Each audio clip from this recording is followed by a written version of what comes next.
welcome back, everyone, to another brand new episode, fun-filled episode of All Gas, No Trash. My name's Josh, here today with good buddy Adam. Yes, greetings, hello. And as always, this is the No Curse Minute, sponsored by the slave drivers at Game Rage Magazine, as they forced us to sit in this literal sweatshop doing their bidding and promoting their product, which, quite frankly, I don't even know what that is. I'm promoting something, I don't even know what it is. But I guess that's what a little bit of money does for you. Maybe if you guys go over and subscribe to them, us, whoever, maybe we can get out of this sweatshop and maybe we can get a proper venue studio to do this in. Maybe, but probably not. Anyways, all right, that ends that. So, today, Adam has come up with a bunch of episodes for us to do today, and this is the first of many. Right. So, we're talking about Pixel Grip today, or this episode, I should say. Yeah, I mean, as we've been talking about for the last handful of months, that we were anticipating or expecting Pixel Grip to release their third album, and it looks like we've got an announcement on a release date, which is June 12th. June 12th, their new album comes out, and it is fucking called... This might be one of the coolest album titles I've ever heard. Oh, yeah? It's called Percepticide. Percepticide. It's death of... Killing perception. It's the death of reality, Oh, dude. that's cool, man. That's fucking rad. So, That is pretty sweet. There's no lore behind the album. They didn't drop the lore in the same way that LA Witch did with like a goddamn thesis. You want to know why? It's because Pixel Grip doesn't need to drop lore. They don't. It speaks for itself. It does speak for itself. So here are some of the credits that have been attributed to the people involved with the project. So written and produced by Pixel Grip in the entire trio. Lyrics written by Rita Lukea. Recorded by Doug Malone at Gemdeck Studios. Mixed by Andrew Lappin at Wax. I heard Doug Malone was like the sixth cousin of Post Malone. I don't know if that's true or not, but I just made it up. I don't know. Okay, whatever. I heard the word Malone and I was like, let me just say some dumb shit. Yeah. Anyways, all right, go ahead. So mixed by Andrew Lappin at Wax Limited Studios.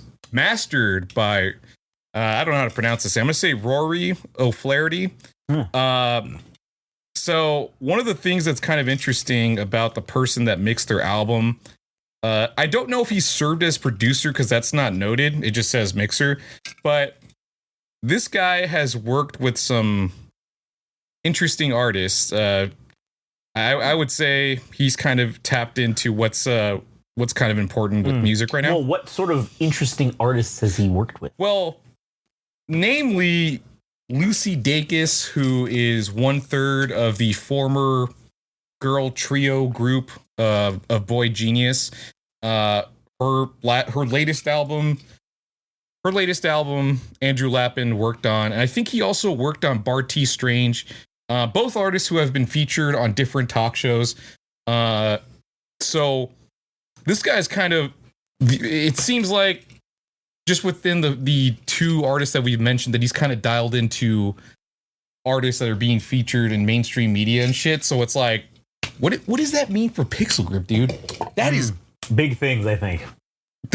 I just have to say, man, amongst all the singles that we fucking heard in the last, very early on in the episodes that we made for this podcast, we talked about Pixel Grip when they made Bet You Do.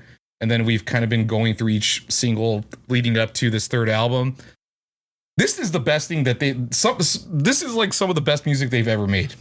And I don't know what the future spells for them, but I hope this is the thing that puts them on the map, because I felt as though Arena was that thing, but it didn't catapult them in the way that I thought, but they played with a lot of interesting bands. But man, Split is like by far their best song that they've ever created. But so that's the latest on Pixel Grip as far as news. Is Percepticide is their third album. The Death of Reality. I think it's very cool to title the album that specifically for the reason that I think I think everybody's looking through life in multiple prisms. Like we're all fucked in the head. Yeah, true. We're all just fucked in general too. Yeah, we're all fucked in general. I'm like, oh, what a fitting title for an album that says that there's the death of reality, man. Nobody can agree on anything.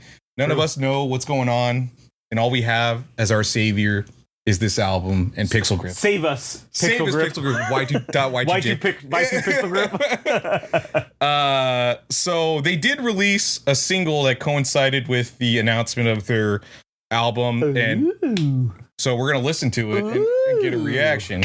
All right, well, I'm down. What's the track is called Reason to Stay. Reason to Stay. All right, Pixel Grip. All right, so fire up your Google machines, your internets, and let's go ahead and check out Reason to Stay.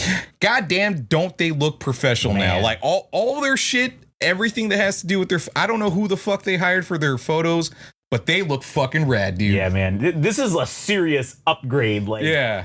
I mean, compared to, and I'm not trying to talk shit or nothing about the old stuff, but like you can clearly see there's a substantial improvement. Oh man. Yeah. This shit looks amazing. All right. Let's listen to it. All right. So we'll go and listen to it. All right, here we go. So it's Reason to Stay by Pixel Grip, the new single just released, hot off the press. All right, that was Reason to Stay, the new single by Pixel Grip. Your thoughts?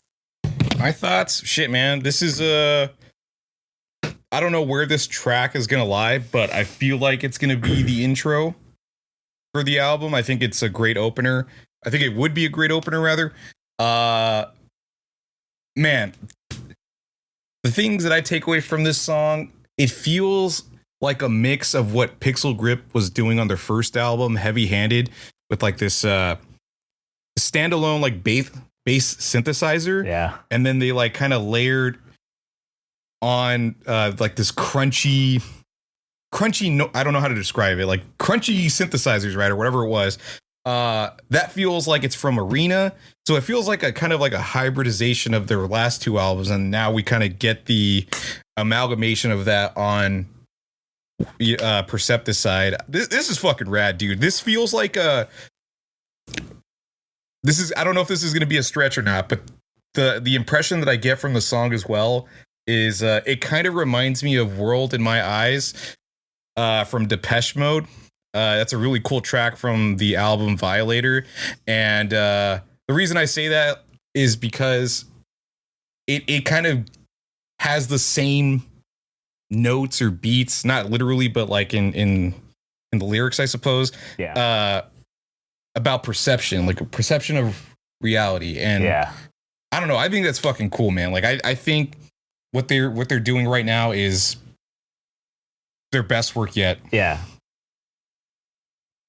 All right, so I just want to quickly point out that song is not solely about perception. It's more about pushing yourself to the limit, or having somebody push yourself to the limit.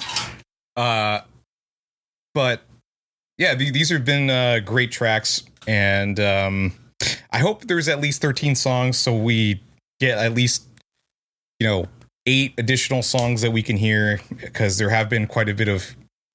Wait, how many songs have been released? Bet You Do, Split, and this one. I think there's one additional one.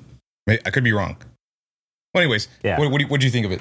That shit was fire, man. All right, so I don't know if I've said this before, but I'm going to say it now. It's already too late because they got Trent Reznor doing the theme, the soundtrack for that new Tron movie. Okay, yeah. But whatever like the next one is, dude, Pixel Grip, they should let them fucking do the soundtrack. Also, invariably, or I should say inevitably, when they remake the fucking Matrix movies, this is like some Matrix shit. Like this would go, those movies, if they reboot the Matrix, it's probably gonna suck balls, but the soundtrack would be fire if they had Pixel Grip do it. Cause like, this is some shit that would be like perfect for that. Like, yeah, it's interesting. So I think we're gonna talk about this in another episode, but Pixel Grip is unsigned at the moment, and I don't think they're gonna go back to being signed, but there is a record label, or so I speculate, and so many others speculate, that could play into film. And if you want to learn more about that, I think you got to check into the episode that we'll be releasing. You'll know what we're talking about because we're talking about film, and this has to do with a particular studio that has made a music division within their company, I guess. So we'll leave it at that. And wait, do you have anything else to say? No, this is just gonna be great. I can't fucking wait for this album. Yeah, I mean, dude. When is it coming out? June what? 12th? 14th? June 12th. Oh, fuck, man. So we're right around the corner, like a month away, basically. Yeah, we're a month away. So, dude, June's going to be a good month. So we have Jelly Haha, and then we have Pixel Grip with her third album. My God. My God, have they really stepped up their shit. Their music has never sounded better. It's, look, Sextile. Man, they're now. Yeah. They don't get out of here. They're not even close. Yeah, they're gonna leapfrog them, honestly. Yeah. With their third album, with the shit they're putting out, man. This is fucking gold. Anyways, Jover. It's Jover. Anyways, thank you for listening. And if you, like I said, if you want to listen to the episode about where we think Pixel Grip should go for this new company that just arose, go ahead and tune into that episode once we release it. Thanks for tuning in. All right, and I guess we'll catch you guys on the next one.